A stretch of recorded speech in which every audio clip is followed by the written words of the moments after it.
Good afternoon, everyone.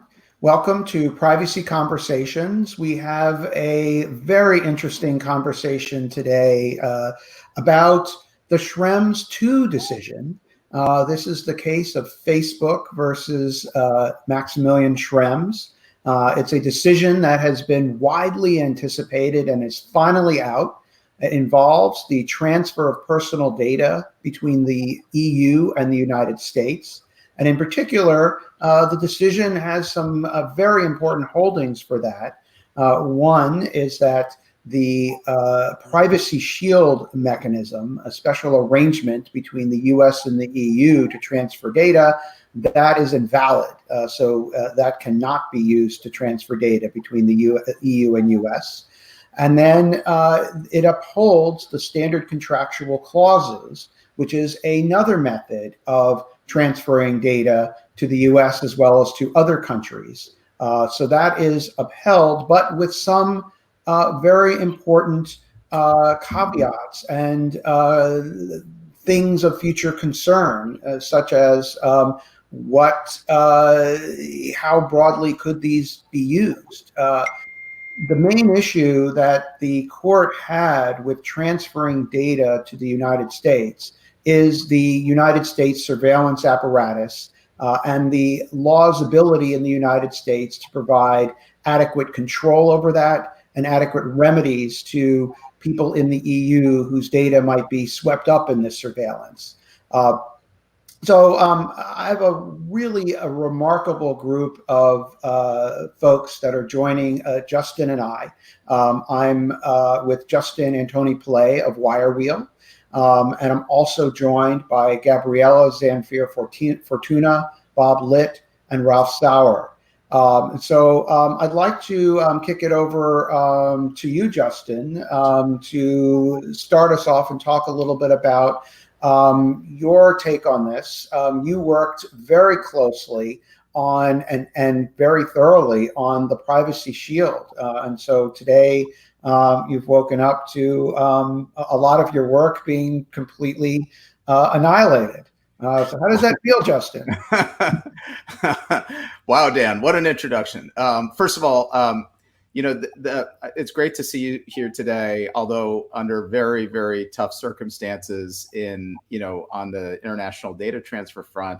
But I do think it's a very important thing that we have representation and somebody from a leader like Ralph Sauer from the European Commission.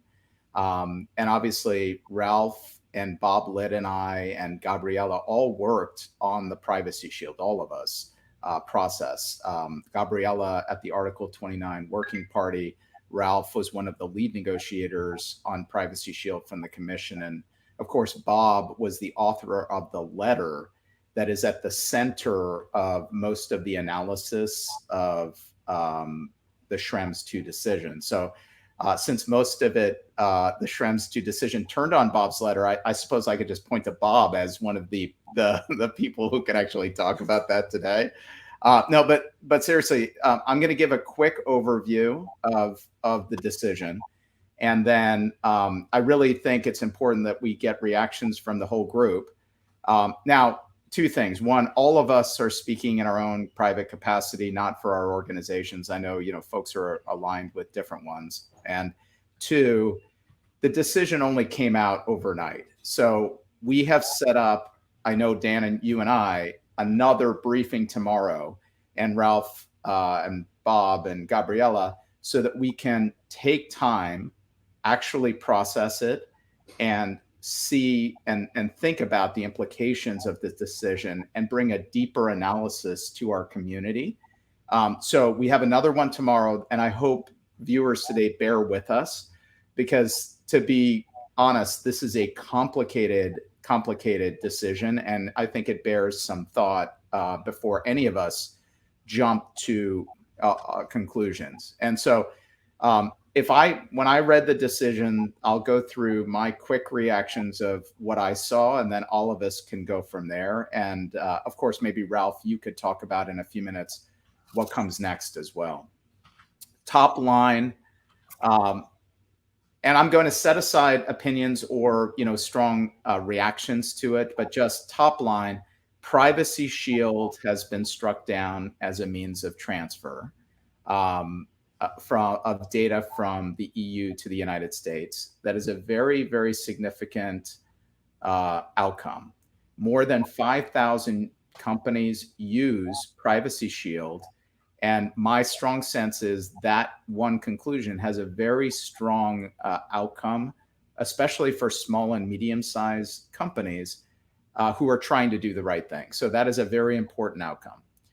A second outcome is the court validated standard contractual clauses as a matter of principle, as a means of transfer. But the court held that a controller who's operating under a standard contractual clause has to make an individual determination about whether the data can be transferred pursuant to a contractual clause to a particular country. And that's an important framing, because it means that even if you have standard contractual clauses in place, there has to be some conclusion that under the standard contractual clause, that when data is moving from Europe to the United States, that you feel like you have the right controls in place for movement to the US and then, of course, to other countries. Those to me are, two of the top line holdings that I think are very important.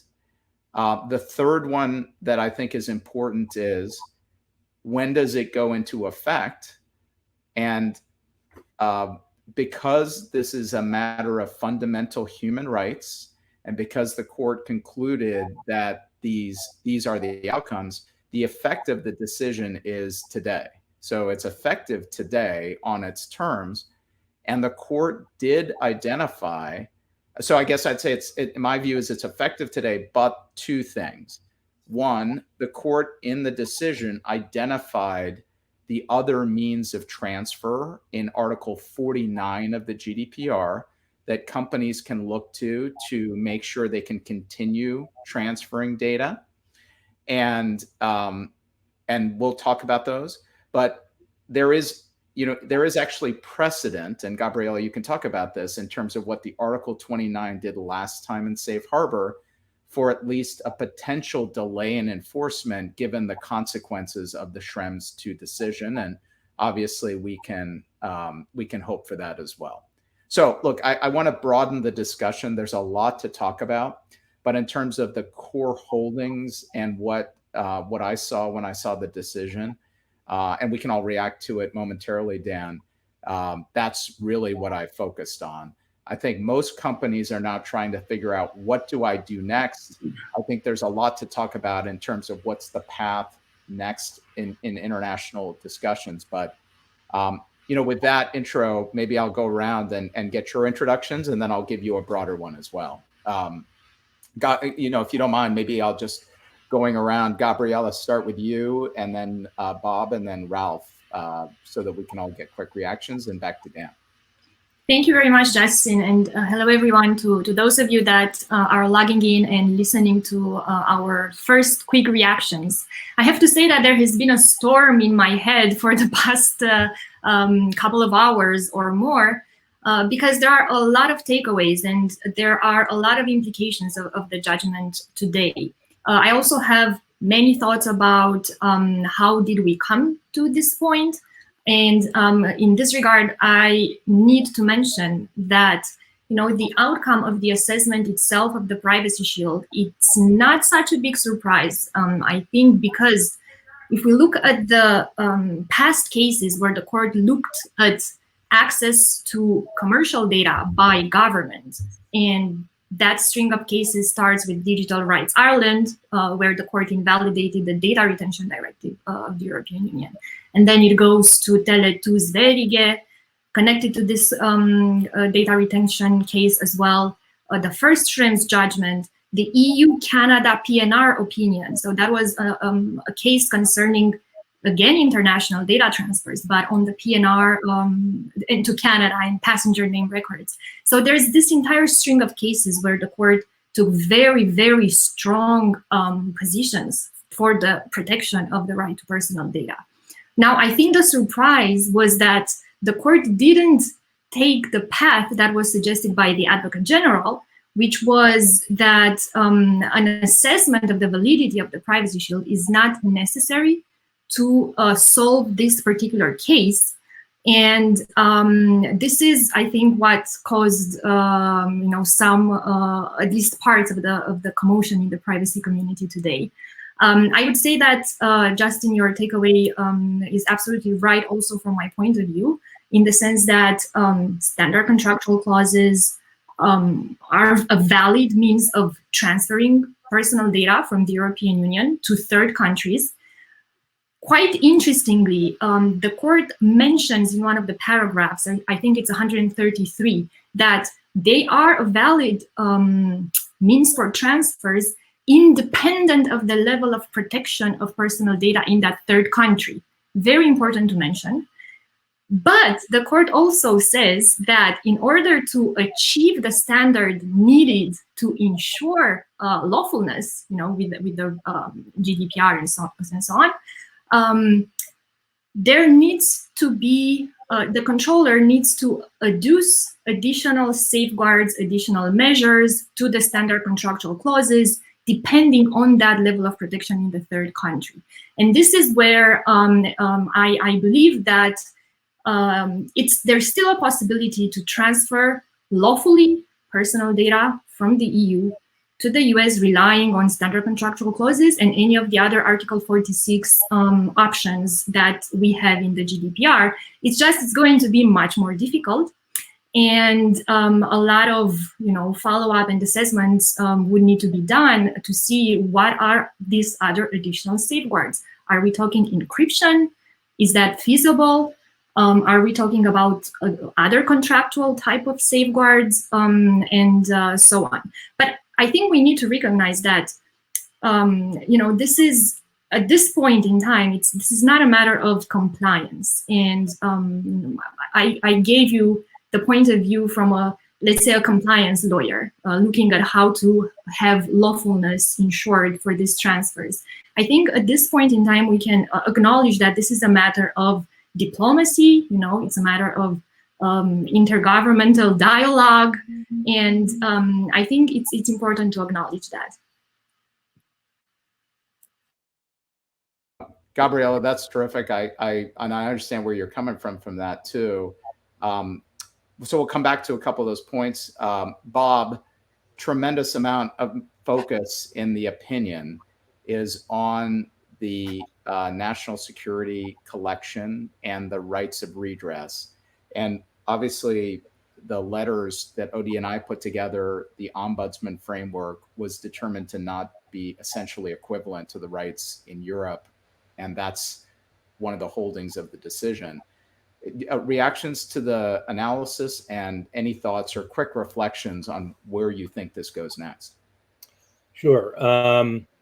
So I think what Gabriela said is true in theory, which is to say, in theory, the court leaves open the possibility that standard contractual clauses could be modified in such a way as to provide protections that overcome the deficiencies that they found in US law. I think as a practical matter, that is going to be very difficult. I can't rule it out, but basically the court found several different kinds of problems with US law that it said meant that that data transferred to the US could not be guaranteed to be protected to the same level as the EU requires. The first set is sort of at the front end of the national security collection process, where they found that, and I'm not going to get into the details of the specific national security programs here, but basically they found that there was insufficient individualized judicial authorization of surveillance, that the surveillance, because it involves in some areas bulk collection, was not proportional, and that it was insufficiently constrained by law. Those are a set of front-end problems.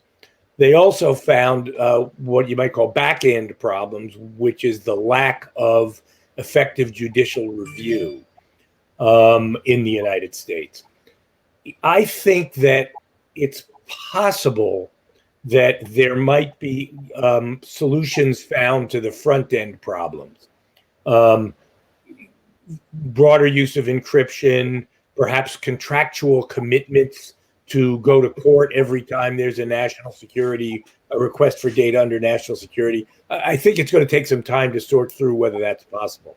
I think the lack of judicial review is a much harder problem because the fundamental defect that U.S. law has here is a constitutional requirement that nobody can bring a lawsuit unless they can show that they have suffered damage. And in an environment where you're talking about national security collection, where people are generally not told that they are the subject of surveillance, a Maximilian Schrems or anybody else is not going to be able to come into court and say, I have been damaged because my data has been turned over to the United States. And because this is a requirement of our Constitution, it's going to be very, very difficult to find a workaround. We spent a lot of time in the Privacy Shield negotiations coming up with the ombudsman as the best possible alternative, and the court has determined that's inadequate. So, while I don't think anybody should throw in the towel yet, I think it's going to take a lot of creative thinking, and maybe not even then will data transfers to the U.S. be able to resume, absent some sort of political resolution between the EU and the U.S. And I think that's where people's attention needs to be focused. Again, totally agree. We'll go deeper in a few minutes. I did want to turn to Ralph.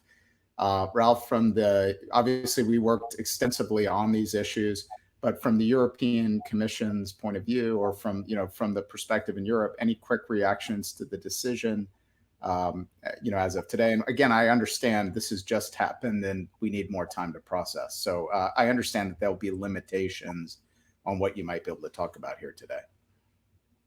Indeed, that's certainly true in a sense, both of the need for maybe a bit of a deeper analysis, because of course I've read it not just one time, but at least two times already. But I think it's still a complex judgment that where you need to look at the details. And then certainly in terms of next steps, and obviously that builds on the analysis. But it's also depends on a number of stakeholders and players that need to be involved in that exercise. That involves our U.S. counterparts certainly, but very importantly under the judgment also the data protection authorities, which are combined in the European Data Protection Board, and that's particularly true for the application and use of the standard protection clauses going forward, because it's clear that the judgment poses a lot of responsibility now. First of all, on companies, in particular, actually the EU companies as the data exporter, but then also in the second line, data protection authorities, and I think there are elements there where I would have hoped for a bit more clarity from the court, frankly, and since it's not given, I think it will depend a lot on also the interpretation then and clarification perhaps from the data protection authorities, and I'm particularly thinking about what the court says about taking into account the circumstances of the transfer. That's something which the court stresses in several places when using the SECs and when assessing the question of whether they can be used in the light of the possibility of government access. And then also the additional safeguards, indeed, which are mentioned as something that could complement the standard protection clauses, and what that could be, and how it could address the issues that the judgment raises. So I think there are still points there that need to be further clarified, and I think it's important for companies to give them legal certainty, because they should not be left alone, obviously, with those questions. this will, as I said, require discussions within the European Data Protection Board. The European Commission is also a member of the board. We participate. We are a non-voting participant, but nevertheless, and we would certainly also bring our views to that debate. But it's first of all for the authorities themselves to think about what to do with the judgment, and they have a big responsibility now. I mean, that's also a consequence. They, in a way, it's maybe what they wish for, that they have more control over data transfers from the EU. But with that sort of power comes responsibility. So I think that's also very clear, and I think it's clear to them, and they will meet tomorrow, and I think then also in the weeks to come, I think there will be a lot of discussions to think about the implications. It's, I think, important also to stress that this is in a way a constitutional assessment by the court. So it's not just what we would call secondary law, so in a way statutory law. It's really all driven by a constitutional interpretation of the Court of Justice, and that's, I think, also something that needs to be taken into account. And of course, it means, well, generally, when I mean, turning to the Privacy Shield, it's our highest court that has taken a constitutional interpretation. So it's something which is very serious. It's something which we take very seriously, and that we need to and will respect, and we'll have to work with the court's requirements. At the same time, we have been in contact with our US counterparts, and this will continue and intensify in the weeks to come to find a solution, because on the one hand, we are very attached to fundamental rights to privacy, and we take note of what the court has told us, and respect that. But of course, we are also interested in facilitating data flows to the US as well as to other countries. And when it comes to the US, we will now discuss these issues. I agree with Bob that it's not an easy task. There are certainly challenges. I would actually have thought that the challenges are maybe a bit bigger even on what Bob called the front end issues when it comes to the limitations to surveillance and surveillance programs. At least my reading at this point, but it's something that I think again needs maybe a bit further analysis, is that the court is not actually requiring that there absolutely has to be judicial redress, but that there has to be redress that is essentially equivalent to that in terms of the independence and impartiality of a body that individuals can turn to, have a right to turn to, and that has the power to resolve their issues. And I think we knew that the ombudsperson was an attempt to achieve that, but that it has its challenges, and I think the court has pointed them out. And I think that's something one needs to work on, but maybe that one can also work on. We'll have to see, of course, what can be done. I think the placement of the ombudsperson was certainly not ideal, if I can put it that way, in the State Department, and the court has pointed that out. And I think also in terms of the powers that it has, and maybe generally also a bit the transparency around that mechanism, because it was the ombudsperson, him or herself, but also together with other independent bodies. I think that's maybe also something that where there's room for improvement, let's say. So that's something we'll focus on. And the important thing is we will not risk if we would go in the direction of trying a further adequacy decision, we will not take shortcuts. We will not risk the third time an annulment of an adequacy decision with the United States. I think that's or any. I mean, this is not just the United States. It's a more general point. We don't want this to happen again, and therefore, if we do this, and we are open to do it, but it has to be done right and in full compliance on our side with the court's judgment, and so this will certainly require, as Bob said, some thinking and creative thinking if we want to address this. That being said, the inadequacy finding is not the only way to transfer data. Certainly, the use of the SECs also now raises certain questions. But as I said at the beginning, there seem to be some openings in the court's judgment in terms of what can be done in terms of additional safeguards, perhaps, and maybe also taking into account, as I said, the circumstances of the transfer where there is maybe a space to again creatively think about how data can be adequately protected for such transfers. And I think that's all I can say at this point.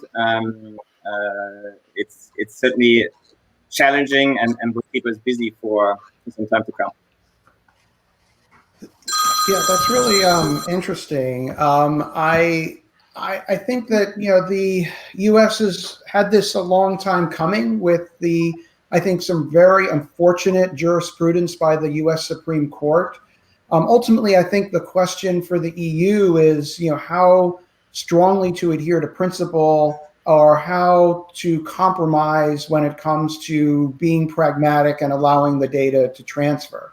The biggest problem and the big stumbling block is that a lot of this emerges from the revelations by Snowden about the extensiveness of NSA surveillance. But the US system had long had some severe weaknesses and problems, a lot due to the fact that the Supreme Court had some incredibly, I think, very short-sighted and poor Fourth Amendment decisions, in particular something known as the third-party doctrine, which means that people lack a reasonable expectation of privacy in their personal data if it's in the hands of third parties, which means the government can get it with hardly any protection at all. And law enforcement officials and national security officials aggressively pushed for greater and greater data collection using the third-party doctrine as its big gaping hole in Fourth Amendment protection, because ordinarily there would be protection. The Fourth Amendment would protect if there's a reasonable expectation of privacy. Unfortunately, the Supreme Court left open this door, and that allowed law enforcement and national security officials to do a lot of overreaching. Congress passed a lot of overreaching laws, and we got to a state where it was very difficult to have this type of protection. And then to put fuel on the fire, in 2013, the Supreme Court decides a case called Clapper versus Amnesty International, where a group of people challenged surveillance under the NSA, claiming that NSA was putting them under extensive surveillance, and they had to take measures to try to get around the surveillance. And the Supreme Court said they don't even have standing because they can't prove 100% that they were put under surveillance. Now, of course, the irony is the government knew the answer all along. The government's litigating this, and they know that they are under surveillance. I presume that they probably were under surveillance given what Snowden revealed. But the government said, we're not going to tell you, but now we're going to go into court and say, because you don't know the answer to the question we already know, you can't even challenge your constitutional rights. So the court basically, the Supreme Court said, well, we're going to just throw it out, no standing. So it's very hard for people to get redress and to challenge anything with an opinion like that. I think it's a very short-sighted and poor opinion. I hate Clapper. I think it's wrong, but we have it. So we have a bunch of barriers in the law that are very hard to change unless the Supreme Court decides to change that. Or we have something at the federal level to address these issues. There's so much companies can do. Obviously, encryption could be a way to perhaps address this issue, and there might be some other means, but it's going to be very, very hard for data controllers and data processors to really protect against what U.S. surveillance authorities could do in the United States with this information. The third-party doctrine does not respect contract. The fact that you have a contract protecting the data doesn't stop the government from being able to access it. It doesn't kick in a reasonable expectation of privacy. So I think it's a bad holding that a contract couldn't give rise to an expectation. But there you have it with the Supreme Court. Now the court has made a movement to moving away from the rigidity of the third-party doctrine in a case called Carpenter that was decided rather recently. But the court really made baby steps away from that. So we really have a law right now that may be a little bit better after Carpenter, but still very problematic in the U.S. And I think then the question for the EU that I'm really curious about is what do they do? They could really be very, very strict, I think, on principle on this and say, well, we are going to really stick to our guns and demand that there be a much more robust set of protections in the United States, or they'll find some way to allow the transfer of data, but with some sweat. So the U.S. will have to do some things. We'll have to do a bunch of measures. We'll cobble something together that people will find at least messy, not that great, but ultimately acceptable enough to let it go through. Kind of you hold your nose and you do it. And I kind of think that's how we were under Safe Harbor. I think even under under Privacy Shield, it's a kind of hold your nose situation. We'll try to do something. We'll give a nod to this, but I'm not sure that either really fully 100% addressed the concerns of the EU. And I think that's what we're seeing. That's at least my take on this. But I think the thing I don't really know is where will they say, okay, we will accept this compromise, because I do think there has to be a compromise at this point, because I think the U.S. law is not going to dramatically change. Yeah, and so by the way, Dan, I want to come back to a few of your points. We've had a lot to talk about. Gabriela, I know you have some limitations on time today, and Ralph, I don't know what your windows are too, so I want to turn to both of you next to react. And remember, we're going to be back together tomorrow to go a little deeper on these issues. So we at least wanted to give our viewers and the community a little bit of perspective, quick reactions on the decision. So Gabriela, why don't I turn back to you? And maybe for focus today, we have deeper dives on a lot of these issues tomorrow, I apologize.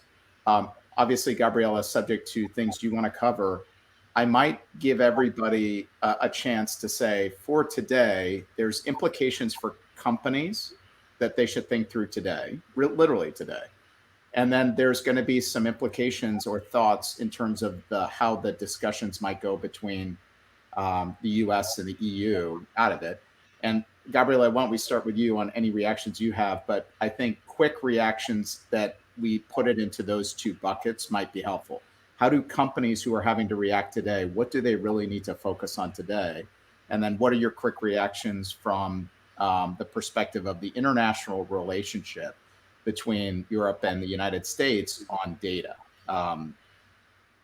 Quick reaction for today is, for companies, is to look at that. I really like Bob's expression, the front end, right, of this entire situation, and look at the gates that the Court of Justice left cracked open, let's say, with the standard contractual clauses and this additional measures, and with Article 49 derogations.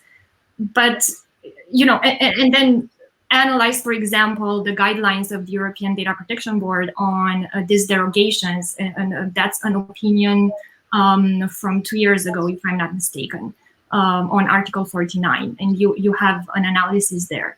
So focus on the front end and identify those possibilities left by the court. to be able to transfer data to the extent that you would be able to do so as an immediate reaction. But you know, as for the second bucket of fundamental issues, for me, just listening to you, to Professor Solovey, to Robert Leet, you know, just reckoning some of the limitations that are here at constitutional level in the US for privacy, even for American citizens, and it's very important to mention that. It's really it's impressive. And I think just the fact that we are having this conversation right now after the court's decision is already a huge step, you know, in the right direction. And I'm convinced that there is a solution, and we can find a way to figure this out between the EU and the US, because there's just so much that we also have in common in terms of values. And in terms of, well, values, and that's very important. And with that, I'm excusing myself. Unfortunately, I have to drop out, but I'm very eager for our discussion tomorrow after we have had the chance to, you know, let everything sink in a bit. Gabriela, thank you so much, and we'll look forward to seeing you tomorrow. So, Justin, if it's okay, I'd like to pose a question to Ralph for him to field. I'm in private practice now. A client calls me up and says, I'm a company. We transfer data from the EU to the US pursuant to a standard contractual clause. What do we do tomorrow? The good thing is that you're the lawyer, so and I'm sure you will give the right advice. As I said, it's at this point not easy to say. There are the issues that the court has pointed out on the privacy shield. Since the court now applies the same standard, which is something which we're also a bit surprised about, but this is how the court has interpreted it. Since it applies the same standard to standard contractual clauses, the findings of the privacy shield are obviously directly relevant also for the use of the SECs. That is clear. But as I said, there are references, and that's only for the SECs because it's a different instrument. It doesn't give, let's say, a blessing to an entire legal system, since it's about the use of a contractual tool with respect to specific data, and it's also a tool, by the way, which is not country specific. That's, I think, why the court has pointed out, and that's something which was also argued before the court, that in using that tool, you can take into account the specific circumstances of the transfer, and I would read this as also to mean maybe the type of data that is transferred. Maybe that is something that could play a role. But also, it has said that there can be additional safeguards. And again, we some things have already been mentioned that maybe one could indeed think about how to protect data beyond what is required by the standard protection clauses. So there might be ways forward, at least for certain types of transfers, and with certain types of additional measures. But that's something which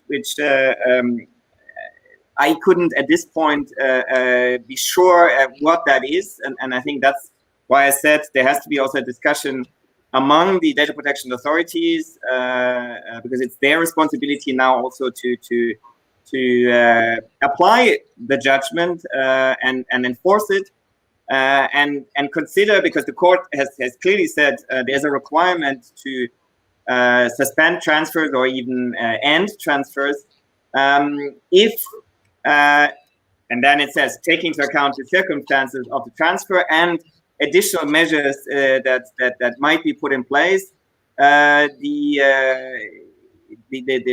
continuity of protection is not ensured. But so it has these two caveats, and I think it's important that the data protection authorities look into this and provide some clarity, develop some guidance of some sort that helps companies and their lawyers to deal with the situation. I'm a couple of hours after the judgment, not in a position to tell you for sure what can be done and what cannot be done. I wanted to say something about. Yeah. I just want to push back a little bit on this. Do you think that the opinion, which basically says that data exporters and data importers have to assess the validity, the legal regime in the country, do you think that after the CJEU's decision with respect to the US, there is some space for companies to continue to transfer data while they see if there is a mechanism that can be worked out?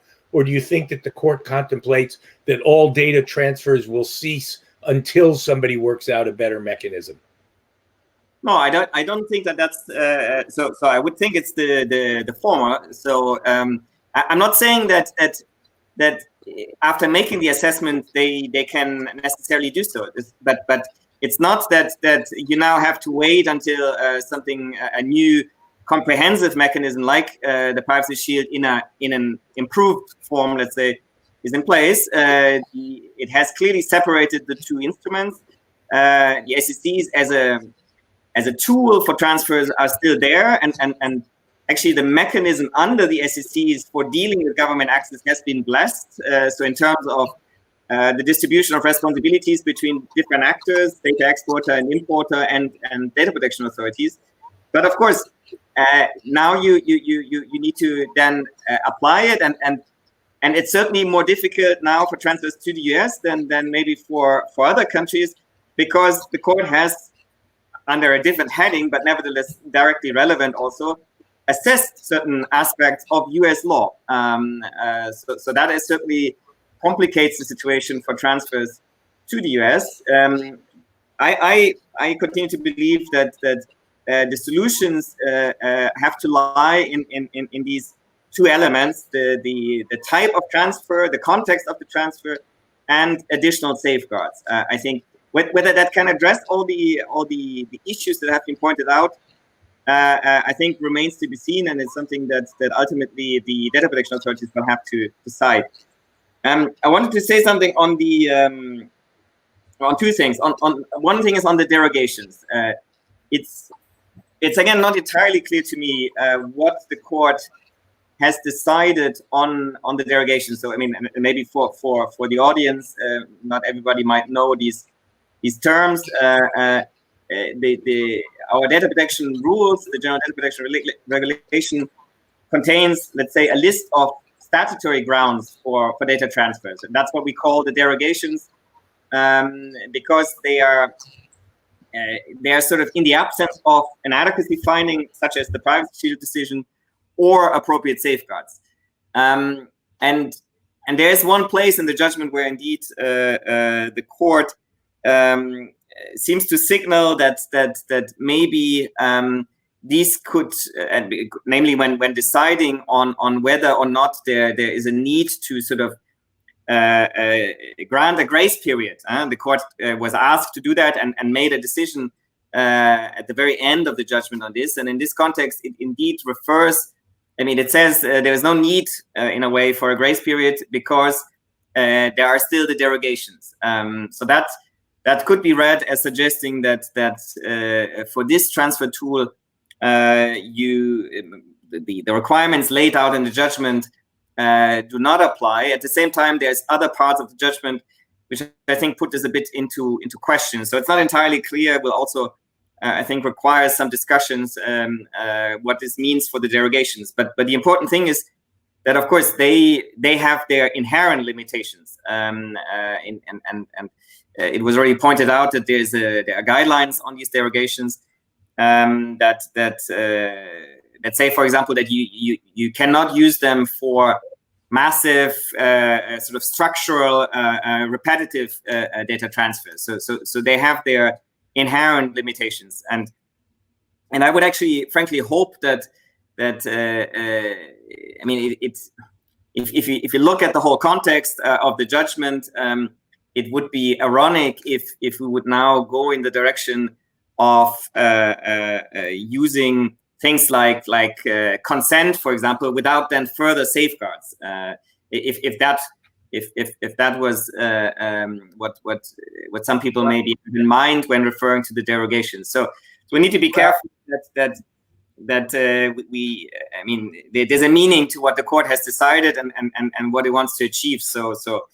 And then the last point I wanted to make is on redress, because I mean not to that I am gotten wrong. I think that the court, because it analyzes the ombudsperson mechanism, I think it wouldn't have done that, I believe, if it wouldn't consider that in the area of national security, there is maybe not always a need for a court necessarily to provide redress, but there has to be nevertheless a body or bodies, several that are sort of provide an essentially equivalent level of protection in terms of their independence from the executive and their impartiality. And I think that's the important element here. I mean, I guess whenever we are talking about redress,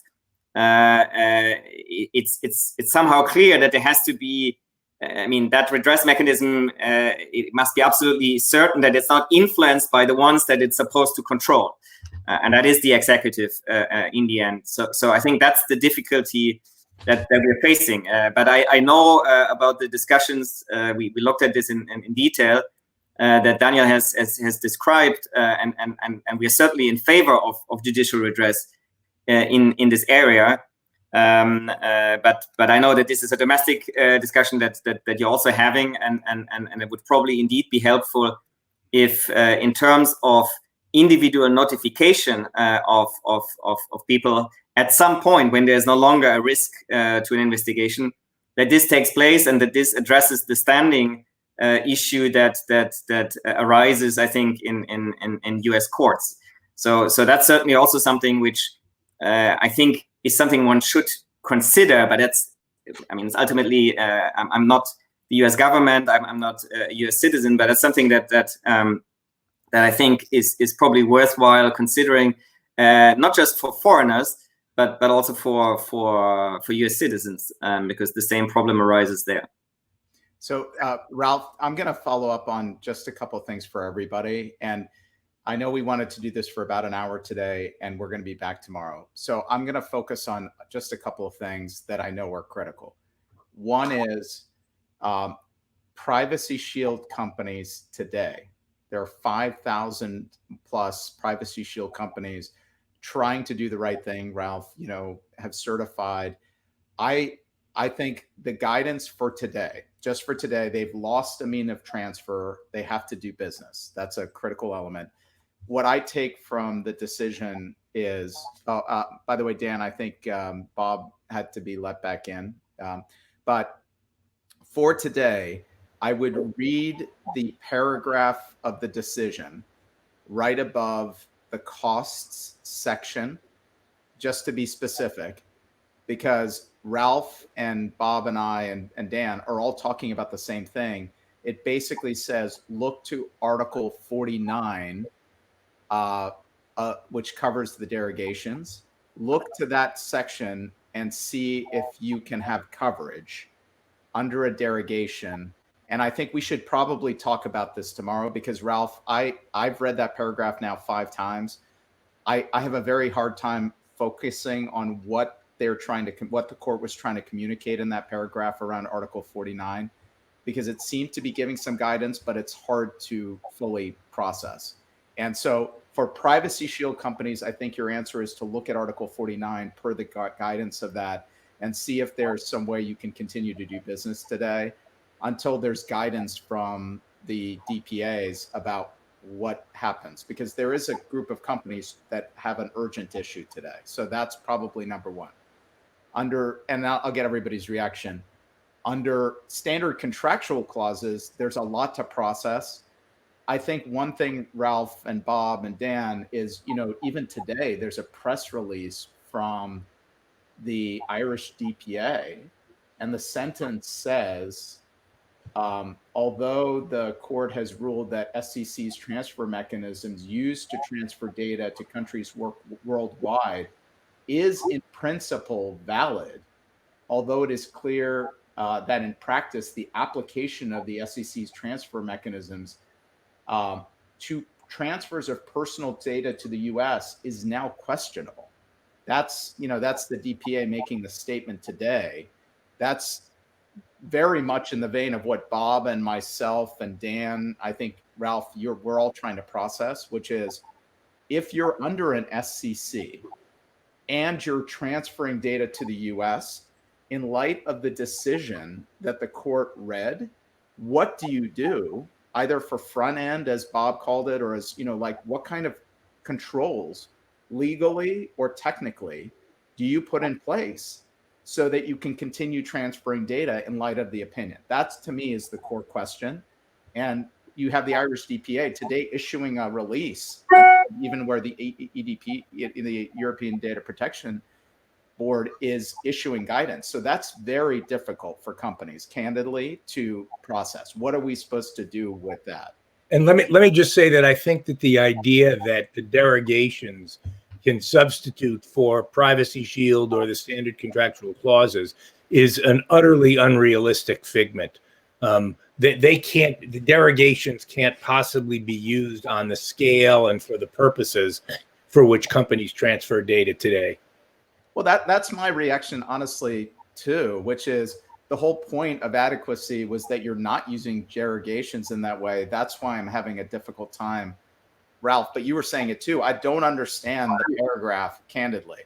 And I think we can talk about this tomorrow, but you have companies that are literally, there's all kinds of situations and you have to react today. I think it's very difficult to process those two tensions. What do you do if you're a Privacy Shield company, and how do you deal with that derogations paragraph? And as an SEC covered company, how do you interpret and put either protections legally or technically consistent with the language of the opinion and in light of what the Irish DPA is issuing? And then finally, for me, for discussion tomorrow, there are things that we should talk about, I think, and maybe a longer conversation around what Bob and you, Ralph, have been talking about. Like, where do you go next in international conversations? But this is in some ways, and I agree totally with Dan. I've been very worried about the third-party doctrine. There's the ECPA. We have a lot we could talk about, but this is a balance of constitutions that we're in. This isn't like an abstract thing. In the U.S., you have a constitutional provision around a constitutional set of principles around standing that have been interpreted by the Supreme Court to require certain things before a human being in the U.S. can bring a case in controversy, under the standing requirements. That's an impediment, no matter what you want to do as a statutory matter. We have to talk about that. Number two, Ralph, we talked about this at length, but there are appointment clause. It's the appointment clause, as you're one of the greatest. You're, for the depth that Ralph has on the appointments clause, you could write a constitutional treatise. I know we've talked about this. There's an appointments clause issue in the U.S. Constitution around appointing somebody to serve as an overseer in an independent way. That's complicated, and I don't want to skirt around it. You can't just sort of declare somebody independent from the executive. Who appoints them? How do they do it? And I think the ombudsperson was a very thoughtful exercise when you complement it with the inspector generals and other things. So it wasn't just the ombudsperson that was as part of the process. So I think there is more to talk about on the international data transfer front. Obviously, this is a vindication of the fundamental human right of privacy, and I don't think any of us want to ignore that, right? That is an important principle, and I think there's some nuance to these things that we should try to cover tomorrow. So anyway, quick last reactions around for today, either for companies or on the next steps, and we obviously could pick this up tomorrow. Yeah, I think on the derogations we talked about it. No, I mean, just to say, I was exactly not suggesting that I'm absolutely sure about the provision that you point to, because, as I said, there's other parts of the judgment, and I think I'm talking about paragraph 92 of the judgment, which also suggests that the general rule of continuity of protection is something that applies to any transfer tool, and that would include the derogation. So that's why I'm actually not entirely sure what the court is saying, although I would grant that the last paragraph, as I said, seems to suggest that is possibly something that you can use, but it has a lot of limitations. In that sense, I totally agree with Bob that it's certainly not the same as an adequacy finding. There's no question about this. It has clear limitations, whereas adequacy in principle gives the free flow of data to another country. So that's certainly true. I cannot tell you right now how the SECs can be applied. I would have hoped that the Irish DPC would have waited for the meeting of the EDPB, but of course you also have to understand them. The court came from Ireland. It came from the Irish High Court, and based on a case brought by the Irish DPC. So obviously they could not stay silent on a case which is their case with respect to Facebook. So but I wouldn't read what they said as saying there's no way that you can use SECs. I think they correctly say that the SECs are valid, but there are now questions about the use of them. And I think, but questions does not mean that there are no possibilities to use them. And I refer to maybe the openings in the judgment, which maybe can provide the entry for some solutions in terms of security or other that could help. But that remains to be seen. And lastly, we totally know about that standing is something, and the standing doctrine is something which is an interpretation of the Constitution, and it has its foundation in the Constitution. But I was just saying that if you would notify individuals at some point that their data has been accessed, then you can show that you are individually concerned, or that there is injury in fact, and that could help you to show a standing. So it would be within the system, but you, of course, to get there, that was always the problem for Wikimedia and others or Amnesty International to get there, because they couldn't show that they were concerned by surveillance.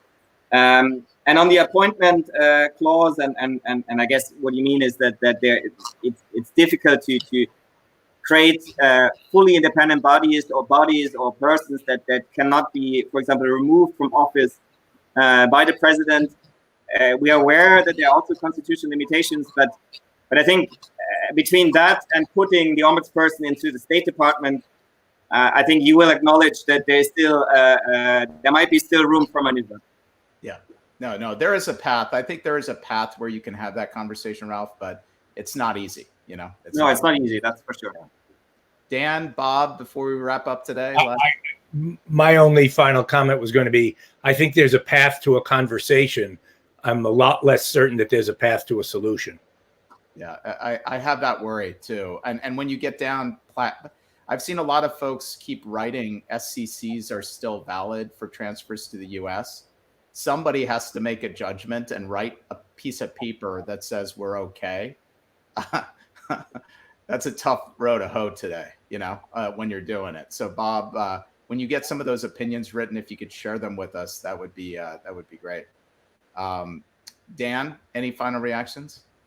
Yeah, well, I think that ultimately, I think just pragmatism will win out. There'll be some ability to compromise, some way to muddle through it. I think that the court left open that door with the SCC, and then the question is, how will the muddle be? I don't think it's going to be pretty, but there'll be some way to cobble together a solution for this, because I find it surprising that essentially you would not be able to transfer data from the EU to a whole host of other countries, China, UK, and others. So I think there just has to be some way out of this. And I think the court has kind of left that door open deliberately and somewhat, I think, deliberately vaguely, so that there would be something. So I think this will go on for a long time, but ultimately I think that there'll be a door, and it will be ambiguous for probably a while. But my take on it was probably maybe that was purposeful, to let this continue and while we keep sorting this out, because I don't think there is a perfect answer. We just have to be messy. Can you imagine briefing the president on this decision today? You guys want to write that position paper? Well, look, there's a lot to talk about.